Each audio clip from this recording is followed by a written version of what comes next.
Hello everyone! Today on Binky's Gaming Thoughts, I will continue the Suit of Cups. Today we're going to be looking at the 4, 5, 6, and 7 of Cups. So the 4 of Cups. The image is of a Spellbinder. For the Rider-Waite and miniature decks, it is also called the 4 of Cups, and for the Greenwich Tower, it is called the 4 of Chalices. Spellbinders bind spirits to objects, cups included. I presume. I suspect they can bind them to red lyrium as well. The card itself represents relaxation and rest, a stationary period, the need for reassurance, new possibilities, dissatisfaction, patience, a need for new challenges, new friendships, receptivity for new things, etc. When reversed, however, it represents a lack of understanding, fantasy, boredom, lack of receptivity, seeking mindless distractions, brooding, like Fenris does, animosity, aggression, lack of appreciation, etc. Let's have a look at the symbolism of the image of the card. He is bound to magic, and he binds the spells of time. Spells, words, phrases, how they are written, how they are spoken. To spell is to cast, and thus the papers all around him describe this, along with the floating nature, as the wind picks up the papers, loosely flying about and out of the books, the air that breathes the words which are the spells. A starlit sky illuminating the divine nature of arcane knowledge. A serpent coils itself around the spellbinder's left arm, forbidden, ancient knowledge, understood by few, as he makes his will known. Dark and powerful is the magic of the one who follows a dark, false god. What do I think this means for the future of Dragon Age? Well, binding a spirit or demon, whether to an object or to a person, is different than possession. We saw in Inquisition Grey Wardens bind non-mage wardens, once turned into demons, not to someone else, but to themselves. Thus, they too were bound. They were bound to each other, and they were enslaved to each other and to Corypheus. There will be others, more bindings, more enslavements. I don't think Corypheus needs to be there for others to carry out his will. I've said it before and I'll say it again. There are those who continue to follow Corypheus, continue to follow in his legacy, which is the name of the DLC where we first meet Corypheus. That wasn't intentional. Binding can be dangerous, and I'm pretty sure we haven't seen the end of it, or the last of it. It's just the logical conclusion. 5 of Cups. The image is of a Red Templar Archer. For the Rider-Waite and miniature decks, it is also called the 5 of Cups, and for the Greenwich Tarot, it is called the 5 of Chalices. In terms of significance, as suspected, another Red Templar minion is in the suit, and slightly more powerful. There really isn't much else to say. The card itself represents a lost love, useless regrets, disappointments, sorrow, stressful relationships, wasted energy, dwelling on past upsets, grief, pain, ignoring the present and its bounties, impotence, attachments, etc. When reversed, the card represents a change in lifestyle, better feelings. So it's actually better when reversed. Difficulties that are overcome, recovery, a hopeful outlook, new alliances, averted pain, a sorrowful time that ends, sharing abundance, gullibility, etc.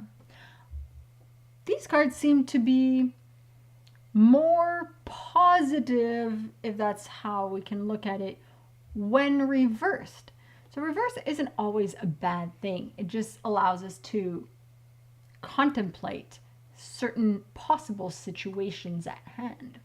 So let's have a look at the symbolism of the image of the card.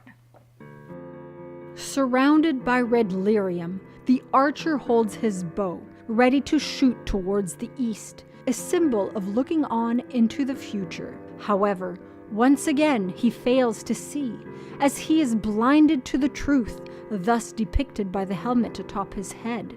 The arrow is a snake, representative of the loss of wisdom and the forwarding and spreading of corruption.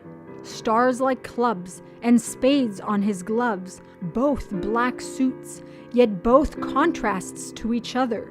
Summer and winter, hot and cold, life's contrasts and contradictions, opposing each other, yet relying on each other in order to survive, thus a part of the cycle of life.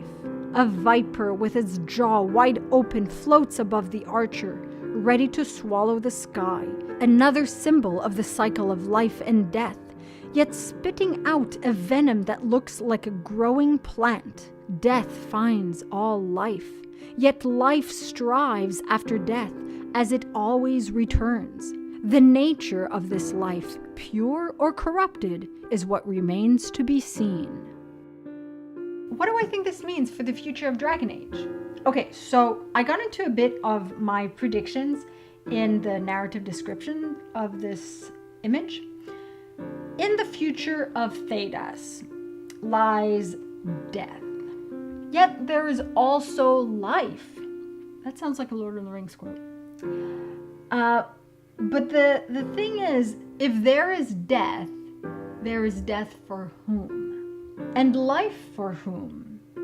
Is it the death of an idea or a person? Is it the old gods, beliefs, Solus, elves, Thedas itself, the paradise? It could also be the death of more on the symbolic sense, like Solus letting go of the preconceived notion that he could reclaim, bring back Arlathan. Maybe it's the death of that concept, letting go, the death of wanting to restore Arlathan. It would be a loss, it would be a death, so that there could be new life, new renewal. The complete death of Arlathan for the complete renewal of Thedas, the complete death of Thedas for the complete renewal of Arlathan. Endless possibilities. Again, endless possibilities. But you know what I'm getting at. It could be concepts, it could be beliefs, it could be people. There will be death, obviously. It could be all those options. All of the above, some of the above, who knows? Six of Cups. The image is of a Bruiser. For the Rider-Waite and miniature decks, it is also called the Six of Cups, and for the Greenwich Tarot, it is called the Six of Chalices. In terms of significance, infused with red lyrium, the Bruiser presents a more challenging foe, like all the other types in this suit, following Corypheus. The card itself represents longing, readiness, harmony, happy memories, attraction, sexual exchange, reunions, social events, manifestation of expectations, care, assistance, dating, etc. When reversed, it represents seeking deeper commitments, resisting change, anxiety, melancholy, heaviness, seriousness, rude awakenings, distrust, etc. So let's have a look at the symbolism of the image of the card. Standing firmly, confidently, with a hand on his belt, the Bruiser not only bruises those whom he fights, but their hopes as well, wounding their beliefs, given who he fights for and what his existence represents. Again blinded, as a transparent serpent slithers in the air behind him, he looks to the west, representative of the past, a past he left behind, but cannot see for the corruption that blinds him as much as the rest of his kin. What do we think this means for the future of Dragon Age? So it's a little redundant here, but with the Bruiser, I think we can expect, in terms of symbolic predictions, to see where and how the whole Red Lyrium and Corypheus, how it affected people, how far it spread in Thedas, the way that it affected the people of Thedas, and how their beliefs were bruised, and whose beliefs are faltering, adapting, or unchanged. Because let's face it, if you're a devout Andrastian and I come along and tell you the city was already black and the maker wasn't there, the papers fall. They can't handle it, you know? So who knows? Some people will have adapted their beliefs. Some people's beliefs will have been completely shattered. They won't know what to believe. They won't know if the religion which they followed all their lives is true or not, given the new information that was revealed by Corypheus. Or if they're just going to dismiss it and say, whatever, that guy's crazy. Which he kind of was, but, you know, I was not done. 7 of Cups. The image is of a horror. For the Rider-Waite and miniature decks, it is also called the 7 of Cups, and for the Greenwich Tarot, it is called the 7 of Chalices. Alright, so another minion following Corypheus, self-inflicting itself to suffer the horrific fate of Red Lyrium-controlled obedience. The card itself represents poetry, artistry, opportunities, vision, literary gifts, the willpower to achieve one's goals, imagination, careful decisions, subtlety, exploration, deliberations, uncharted territory, following one's true desires, etc. One reversed, it represents regaining clarity, daydreaming, solace, sanity returning, confusion, whims, self-deception, shattered illusions, etc. Let's have a look at the symbolism of the card. Contorted by corruption, the horror resembles the embodiment of pain, and that of the emotion he is. No longer human, the horror of the truth, the horror his existence brings upon his victims, the horror his face brings to those who look upon the ever-consuming dark taint.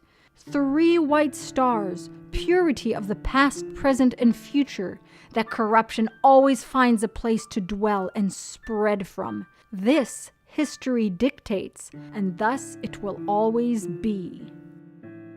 What do I think this means for the future of Dragon Age? That. The blights, the taint, the corruption, all from the archdemons.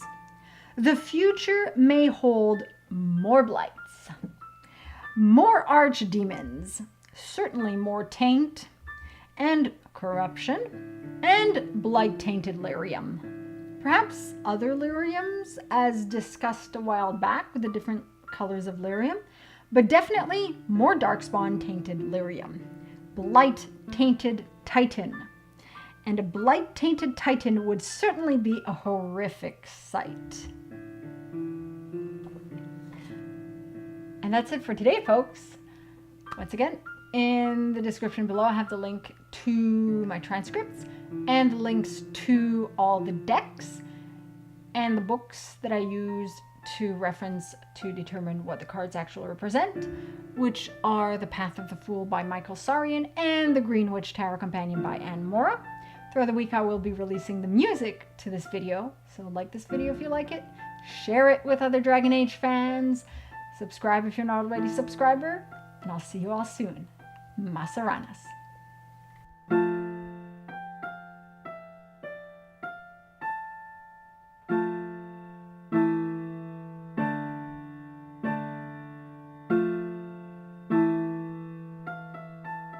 Be sure to check out some of my other stuff. drinks, parodies, and some random silly stuff. You can also join in on the fun on Patreon for some exclusive content. Thanks for tuning in.